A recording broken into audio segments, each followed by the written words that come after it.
It's time to ignite your soul and unlock your full potential. Join us on Beneath the Helmet, the podcast exploring firefighters' health and wellness.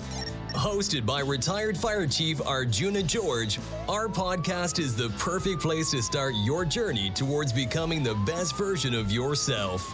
So come on, let's join the conversation and find out what sets your soul on fire. Welcome back. This is episode number 2, Beneath the Helmet. I'm your show host, Arjuna George. This episode, I have the real honor to meet with Jeff Dill, who holds a unique position of Behavioral Health Administrator for the Las Vegas Fire Rescue, and is also the founder of the Behavioral Health Alliance.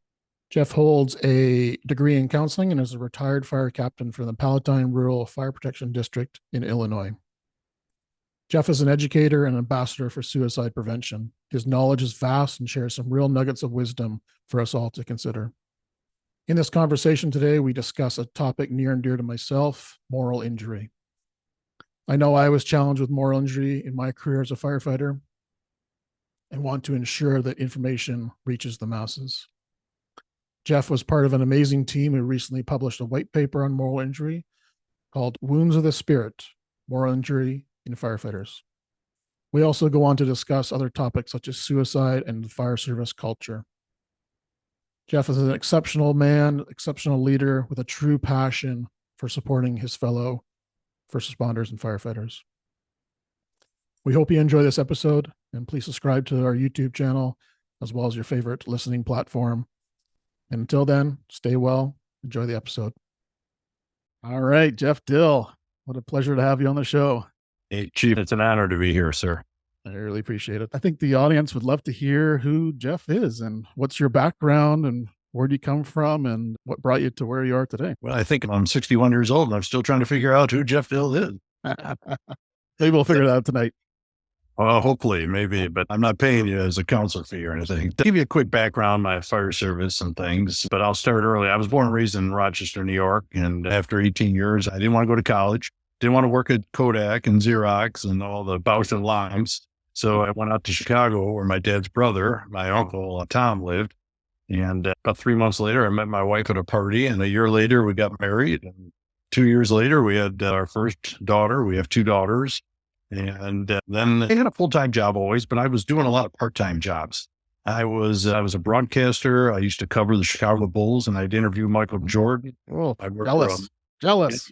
It was fabulous. I worked for a minor league ball club for the Baltimore Orioles out in that area. So I worked part-time on the PGA Tour for 10 years. So real estate, but I always had a full-time job driving a truck until my father-in-law and we built our first house out in the rural parts of Elgin, Illinois area. And my neighbor came over and he said, "Hey, we're looking for some volunteer firefighters. Are you interested?" And I thought, well, I've tried everything else, so I might as well try that. And absolutely fell in love with it. They put me through the fire academy, EMT, paramedic class, officer classes, moved up to a lieutenant. And then in 1995, after having 5 years as a volunteer, I decided to test. And I was getting older. I was 33. 35 is the cutoff. And I was fortunate. A new department was being founded called Palatine Rural Fire Protection District, in a major northwest suburb of Chicago. And I was fortunate to be one of the founding members. And I moved up pretty quickly. After a year, I was made a lieutenant. And about 2.5 years later, a captain/battalion chief, and appointed to the battalion chief. And I held that position for about 12 years. And then we did with surrounding departments. And so I was promoted to assistant chief. That lasted 1 year. And I said to my chief, I said, "Hey, you know what? We have an opening on one of our engines, engine 36. Do you mind if I go back to my tested position?" Because they'd put me on days. And I was traveling at that time with FBHA, and it really limited my ability to get out there and do what I love. And that's educate our brothers and sisters. And in 2013, I went back to my captain's position. And in 2015, I retired and started doing FBHA full time. And then in 2021, my wife and I, we sold our house in Branson, Missouri. We were going to hit the road with our truck and camper and travel across the U.S. We did it in 2017. And we put on over 40,000 miles visiting our brothers and sisters in America and just talking about behavioral health and suicide awareness. And that's when a friend called from Vegas and said, hey, there's a behavioral health administrator position open. And so I thought, I'm a firm believer in Maslow's pyramid, self-actualization, and take what you know and pass on to others. And I've been blessed to learn so much in this behavioral health realm that I applied for it. And I did get the position. I started July 1st of 2021. So I'm doing that as well as traveling with FBHA. So that position you're in right now, I don't know if too many listeners are familiar with that, because I've never heard of that position before. So what's the job there? What's your in that? The bottom line is to take care of the 700 firefighters and as well as the staff of another 100 or so, 150, and taking care of their behavioral health needs, providing resources. I run the peer support team. I help kind of make sure that we all unify and work together, the surrounding departments, including 2 Air Force bases. And it's taking care of the families, crisis situations. So it keeps me pretty busy, as well as getting out there to the stations. We have 21 stations and 3 shifts. So it keeps me busy. The day is full. There's no doubt about it. Is that kind of position, is that common in the States, or? It's not common, but it is growing. There's no doubt about it. I'm not an EAP. We have an employee assistance program, but I'm hired by the city of Las Vegas Fire Department to take care of our brothers and sisters, create policies, do some educational training of the members, including officers, the academies. And so one of the things I decided when I got there was to implement FBHA's 12-point plan of creating a behavioral health program.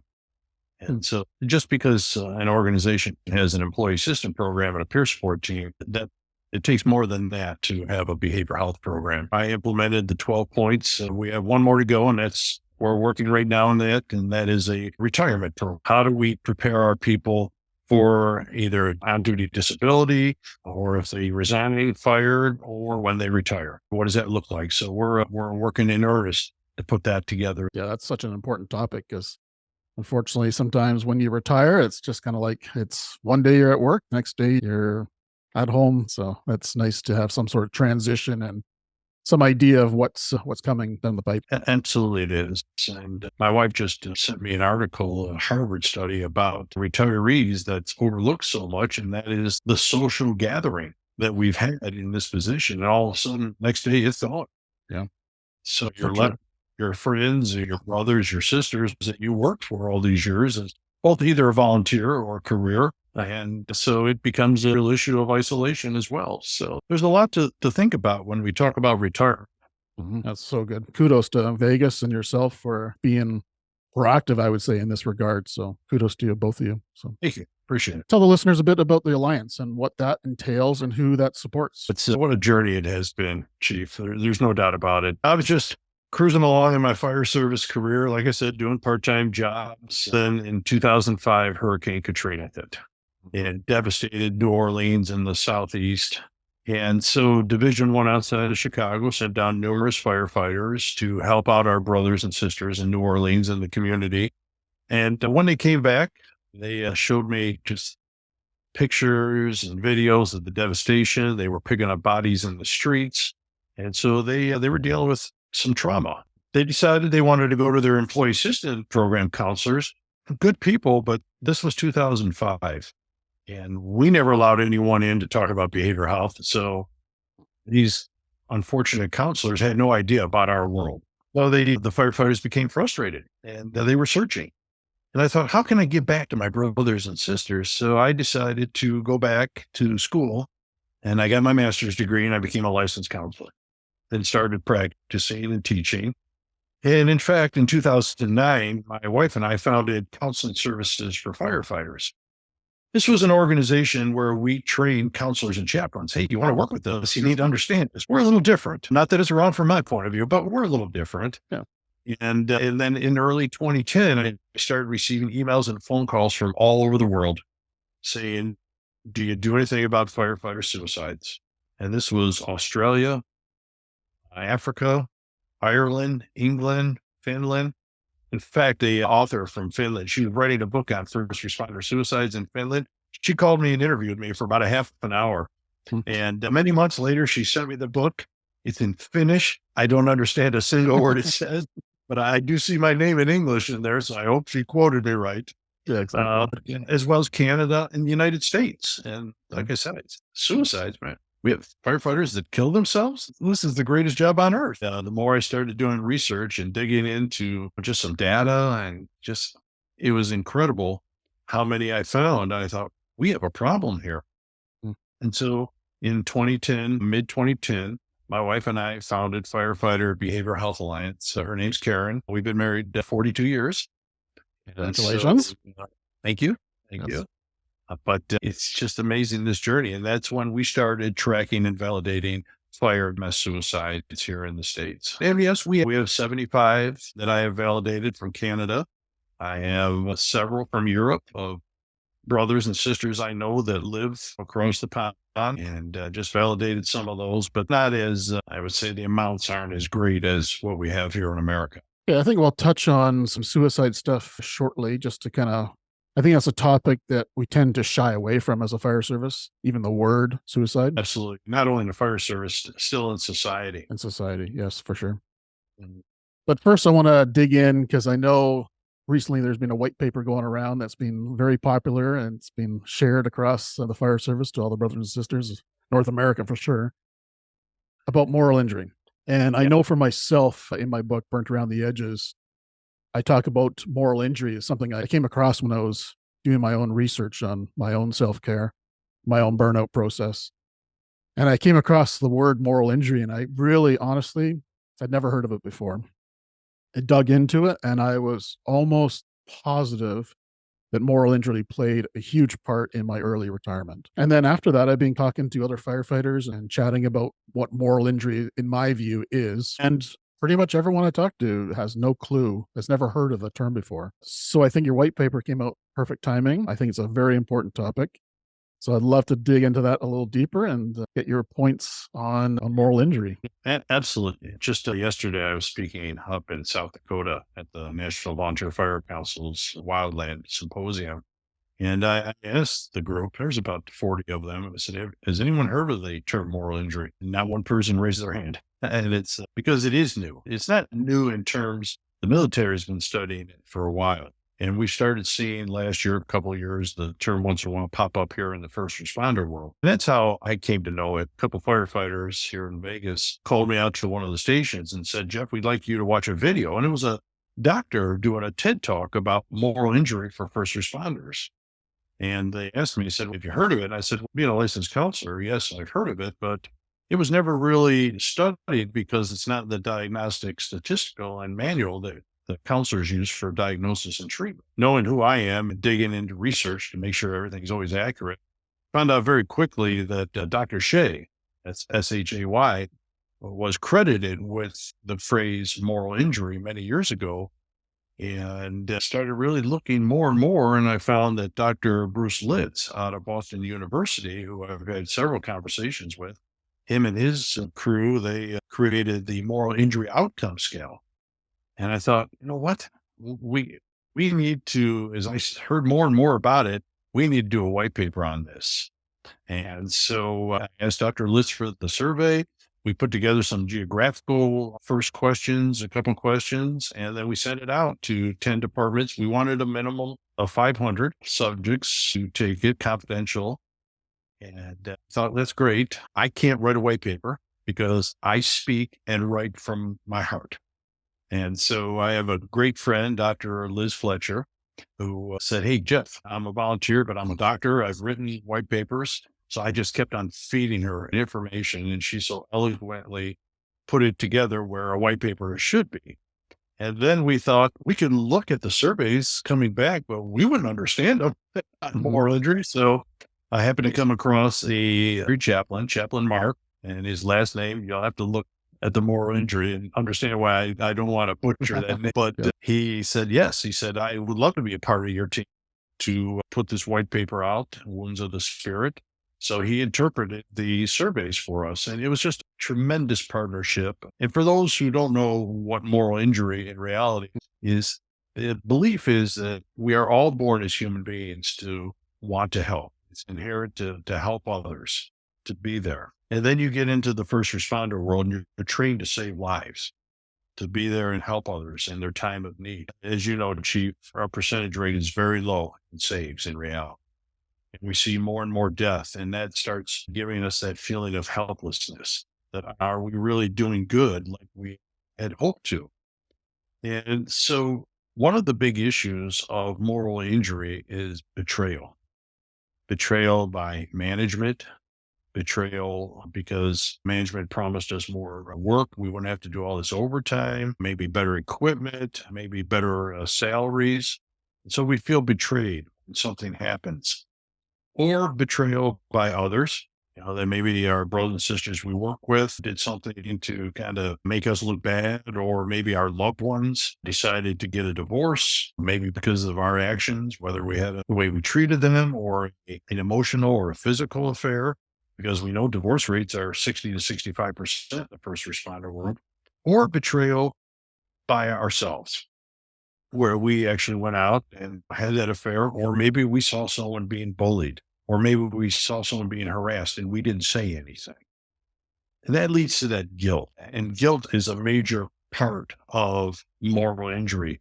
So where moral injury or where PTSD is fear-based, moral injury is more emotional based. And that's that wound of the spirit, feeling helpless, feeling guilty, feeling ashamed, feeling helpless. And so when I started talking to the military who've been doing studies on this for years, come to find out that you can have both PTSD and moral injury at the same time. The problem is that a lot of our counselors, clinicians, psychologists, psychiatrists, they're always looking at the PTSD and not the moral injury, because like I said, it's not the DSM-5. And when I asked the military, when you looked at your data, where's the highest correlation of suicides to? And they said, there's no doubt about it. It was more towards moral injury than PTSD. And so when I looked at my data, right now we're at 1,853 DMS suicides. And for me to validate, let me sidestep this real quick. We track career, volunteer, wildland, military firefighters. We track EMS, which is private ambulance service for us, and dispatchers.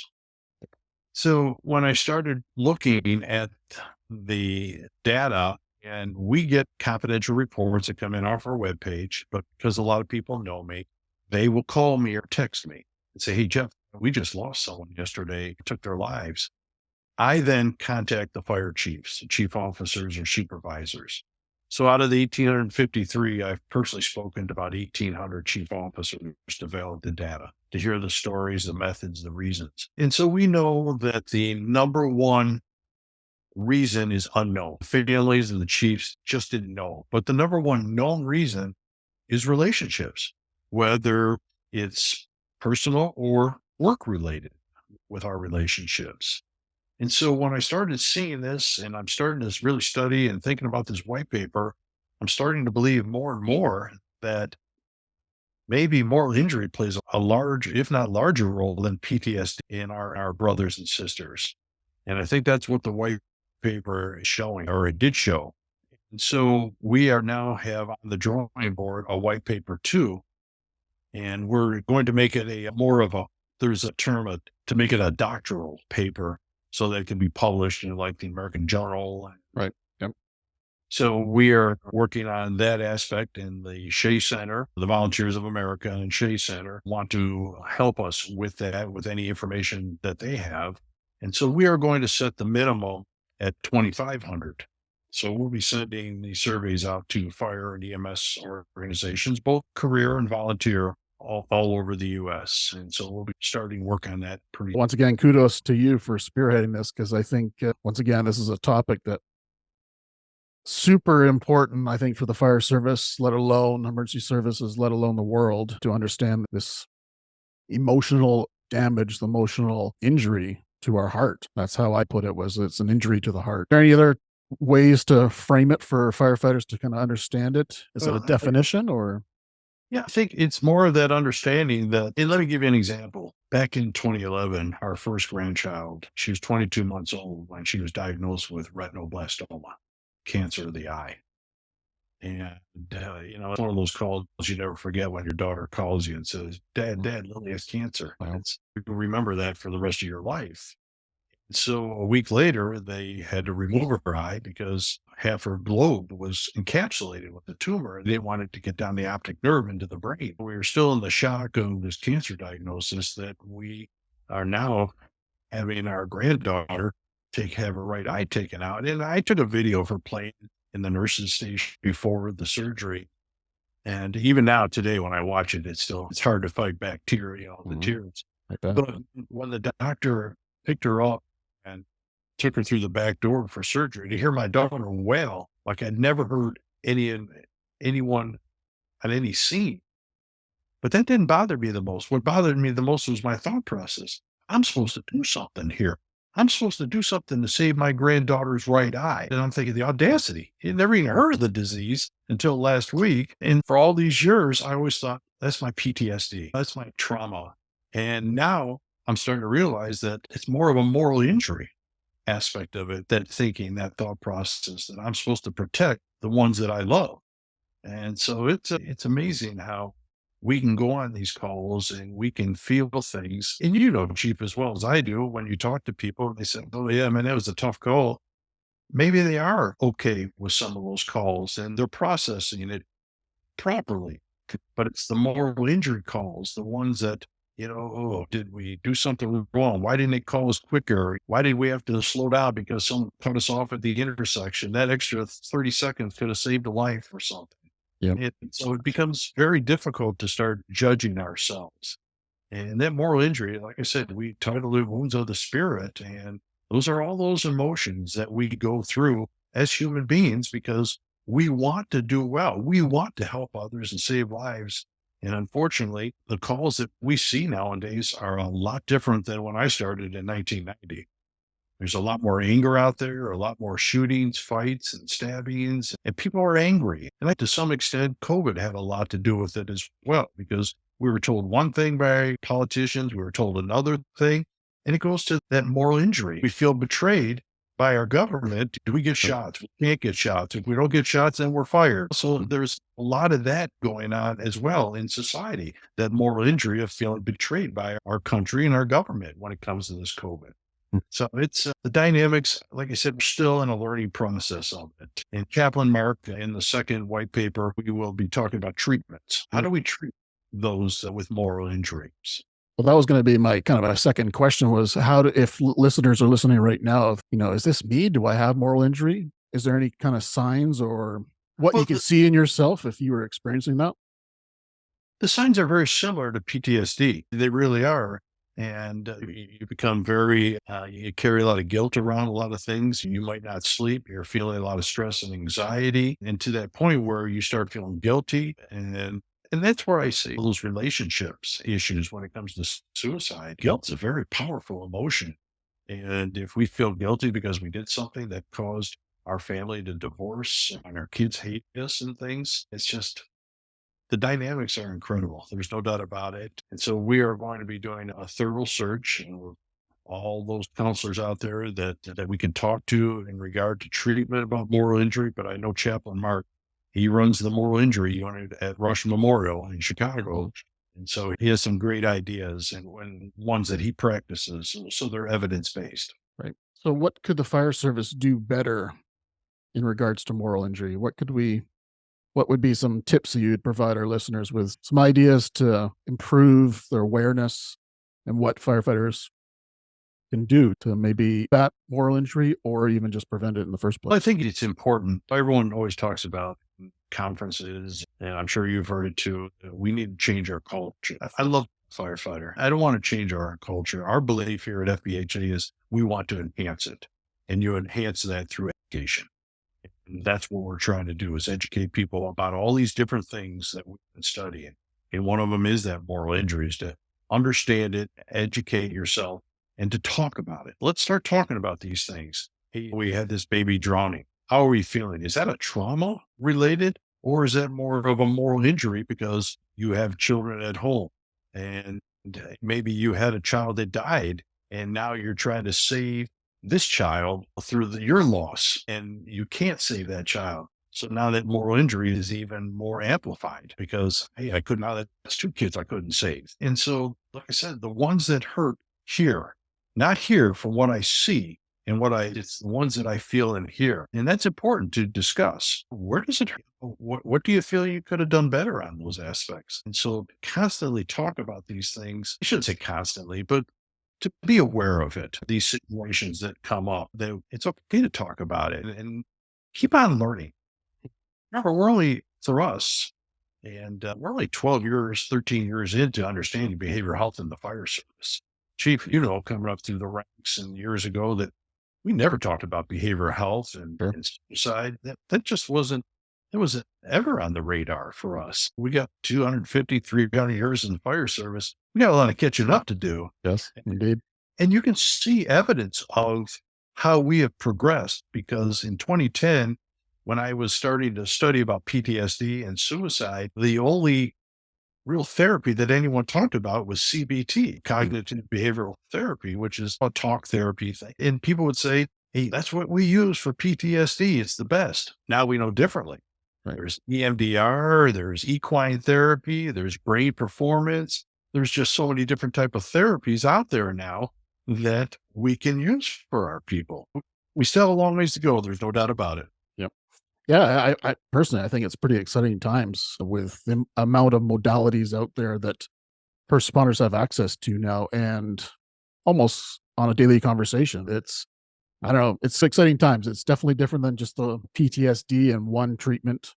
There's so many different things out there for, like you said, the equine. I personally think I've done it myself, and wow, what an experience that was to work with horses and to connect with them on a deeper level. The key word that you said there in those statements was exciting. It is an exciting time. We should not look at this in a negative connotation. We should be positive, saying, hey, look what we're learning to help save our brothers and sisters. We should not be damaging them because they get into this fire service or the EMS world or dispatch. We shouldn't be damaging. We should be making sure that they're taken care of. And, it's a quote I use all the time is that I want you to have a great career, but I want you to have a better retirement. And we should be taking care of it. So it is an exciting time. Let's keep this positive. It's not a negative. No, I agree. The negative is when we lose people. I agree. Yeah, I personally believe this is a conversation we should have every day with our members. And suicide, that S word, people don't even want to broach that word. It's just stay away with it. Don't even ask them if they're suicidal.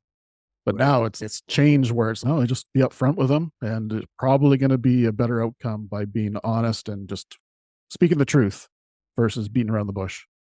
I think it's difficult because we are never trained on how to talk to our brothers and sisters. Are you thinking about killing yourself? It's not hurting. Hurting means I run into that wall 5 times. Yep. And if you've never asked a loved one or a friend, are you thinking of killing yourself? It's damn tough to do. It is. Yeah. Most people are afraid because they're afraid the person's going to come back and say, geez, I hadn't thought about that. Do you think I should? And I've come to know pretty well 30 brothers and sisters over these last 13 years. And unfortunately, 19 of them ended up still falling prey to their demons and took their lives.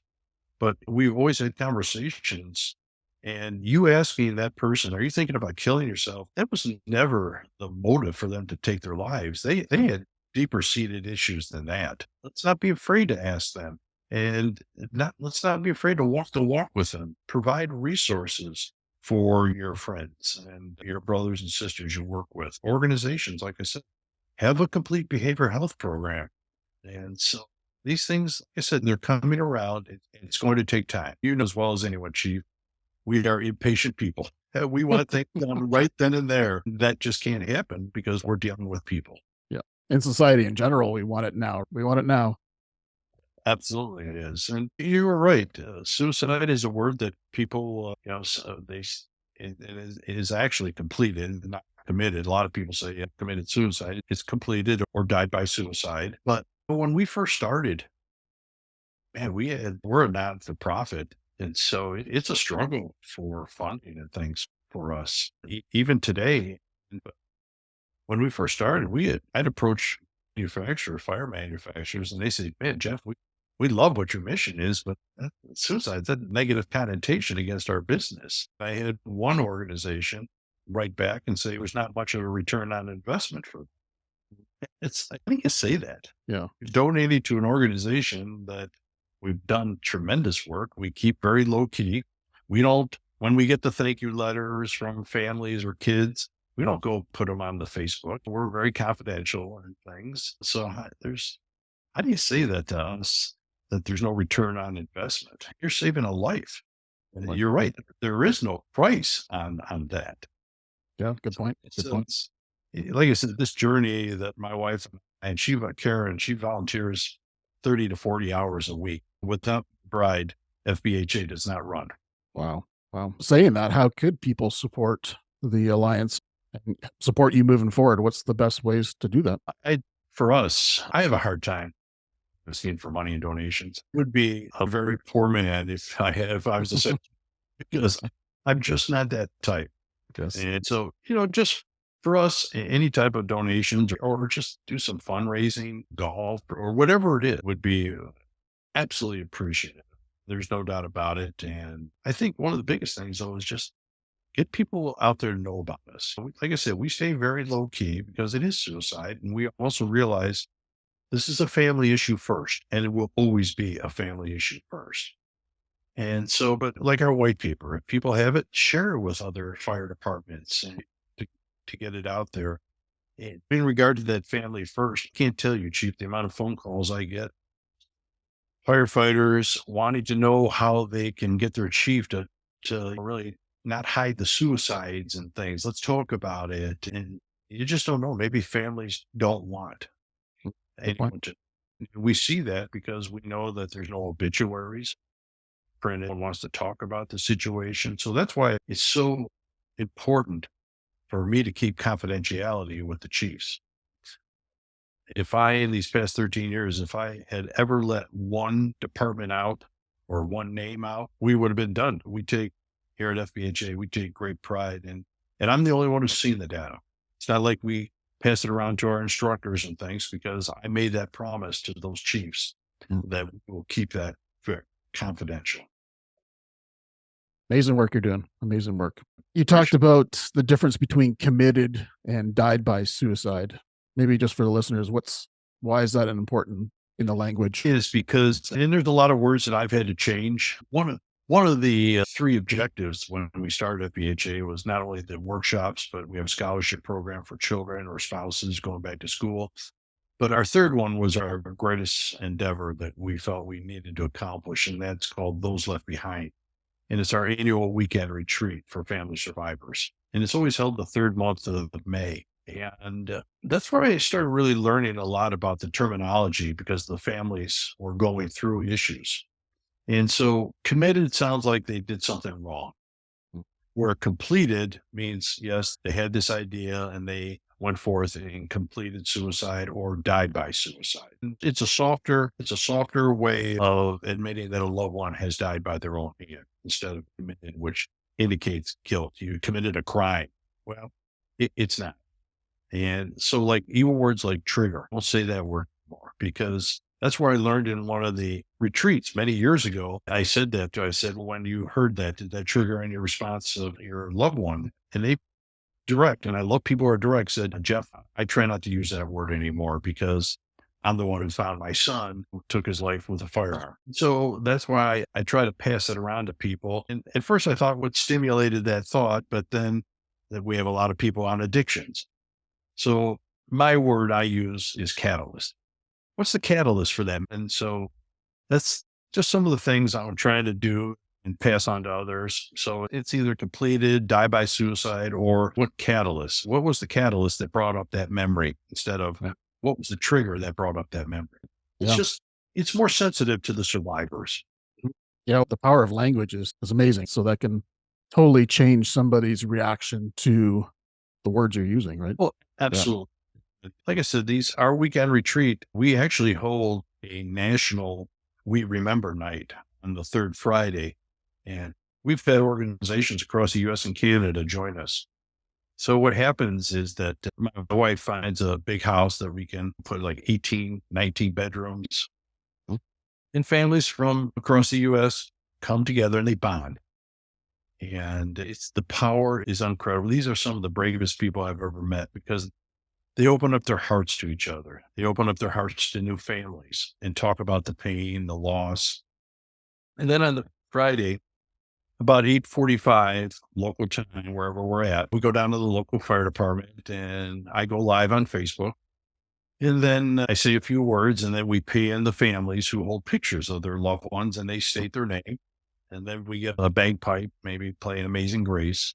And then at 9 o'clock, the department will run their lights for 1 minute to say, we remember our fallen brothers and sisters. This year, we're in Pigeon Forge, Tennessee. And like I said, we have hundreds and hundreds of organizations across the U.S. and Canada that join us. Dispatchers who hold candles. And just about a month ago, we got a certificate of recognition from the governor of Nevada for that effort. That's called We Remember. So How special. it really is. And so something like that. Yeah, we put the brochure out on our Facebook page and LinkedIn and things. If people could share and join in, and then just send some pictures or some videos of their rigs with their lights. When you show the families, it's just they have tears in their eyes because they know this organization up in Canada is running their lights so that they remember their son. It's amazing, sir. Yeah, I can imagine the moving emotions that would be felt across North America at that moment. So Absolutely. And it's a global situation too, right? yeah. It's a global issue. So that's what people can do to help out FBHA and our families. Appreciate that. In the show notes, I'll have all the links to all your resources and to find out more information about your organization for sure. Great. So I asked you about firefighters, what can they do better for moral injury? How about for suicide? What's some things we could improve on like you said, where we don't keep the culture, but we want to enhance it. So how could we enhance our knowledge about suicide and how we approach it? It's such a difficult subject, isn't it? Sure is. This is a brother or sister we worked with one day and the next day they're gone. And it carries a lot of emotions. What did we miss? Why didn't they come and talk to us about these situations? So I always say, hey, let's put pride to the side. It's time to put pride to the side and reach out. And one of the phrases I've coined about 3 major phrases. One is cognitive disconnect. And what that means to me is that we base decisions on the emotions we're going through at that moment, and reality goes right out. And so let me give you an example. We've all come across that one firefighter somewhere in our careers that when they put the uniform on, they act like they walk on water. They go to the store, they got their job shirts on, and people, thank you for what you do. You're heroic, you're courageous, you're brave. Our children want to be like you. And you have parades and, the big towering ladders and the engines and the ambulances, and we throw out candy and we got water pistols and everyone loves us. But then this particular firefighter goes home to the one who knows them the best and doesn't put them on that pedestal. And then maybe in the heat of an argument that escalates so quickly, so fast, this cognitive disconnect comes into play, and their thought process is, why can't you treat me like John Q. Public? And maybe they pull out a gun then and shoot their loved ones and then themselves, murder, suicide. We've had 65 of those in our data. Wow. But it doesn't have to be anger. It could be guilt. It could be jealousy. It could be struggling from depression, PTSD, whatever that moment is, whatever that emotion is at that moment that they feel that either to get rid of their pain or they think their family will be better off. We know hundreds of family members through these years of doing our retreat. I have yet to hear any family member said, man, I'm glad they're gone because life is a lot better now. But that's the cognitive disconnect moment where that emotion takes over. And so, the other term I really push is internal size up. I coined that back in 2012. And what that means is that we need to ask ourselves 2 questions every day as first responders. Why am I acting this way? And why am I feeling this way? And the best thing you can do is listen to others because they see us better than we will ever see ourselves. My wife knows in a heartbeat when my tone of voice, my facial expression and things is, hey, you've had a rough day. You can't put it past them. But you also have to listen to your body when you're not sleeping, you're stressed, you start drinking or whatever, an addiction. Your body's telling you, hey, Jeff, you need some help. Go get it. So we have to listen to those telltale signs. And then, like I said, we have to have that bravery that when we run into a building, we have to have that same courage and bravery to say, I need help. And so that's what we try to teach in our workshops. Back in 2010, you could not find too many organizations that were talking about behavioral health. Yeah. And now there's just hundreds and hundreds of them out there. And kudos to them for the work that they're doing. What makes us different is not only the data collecting, but 90% of all our workshops, and we have now 9 workshops on different avenues, come from our brothers and sisters. I've traveled over 900,000 air miles across the U.S. and Canada. I've driven well over 50,000 miles on the road truck, just stopping at places and visiting. And it's just incredible what we've learned. Yeah, I think it's one of those things I know for myself when I was going through organizational burnout. That was one of the key things I noticed was I didn't listen to my body. And listening, your body is pretty intelligent and it tells you a lot of key issues, what's going on. And I think it's a message I share as well as listen to your body, listen to it's giving you key messages to what's going on in life and your capacity and your thresholds and everything. So, I should have known when my hair started falling out that body was telling me something. exactly. Yeah, going gray, right? Like gray and old. Yeah, yeah. And it's all right to laugh at ourselves, right? If we have OCD or something, it's okay to laugh at ourselves and not take ourselves so seriously. Yes. Reach out when we are struggling, when we are going through those personal challenges in our lives, our professional challenges. And that's that cultural brainwashing, that term, a phrase in 2010, that when we put this uniform on, we're expected to act in a manner, right? Brave, courageous, give help, don't ask for help. I handle all things on my own. Who expects that? Our brothers and sisters we work with, the communities we serve, and the traditions of the fire service dictate this is how we're supposed to act. And when you're expected to go through these challenges by yourself, it's darn difficult to do, sir. You see why so many have sleep issues in regard to the schedules. We have addiction, PTSD, emotional relationships, and even suicidal ideations and losses. So it's very difficult. It's a long, dark journey when you go down the road in regard to behavioral health, because understanding our minds is challenging. How much information would you suggest that a new recruit gets about mental health, suicide, all these things that potentially could happen in their career? What kind of, where would you say is the limit to telling them when they first join? Should you be totally honest and tell them everything? Or should you sugarcoat it? Absolutely. Because as well as I do, sir, starting way back when I got in the fire service, and all of us who got in there, we knew the inherent dangers of the job. The fires, explosions, accidents, slips, falls. We knew those dangers.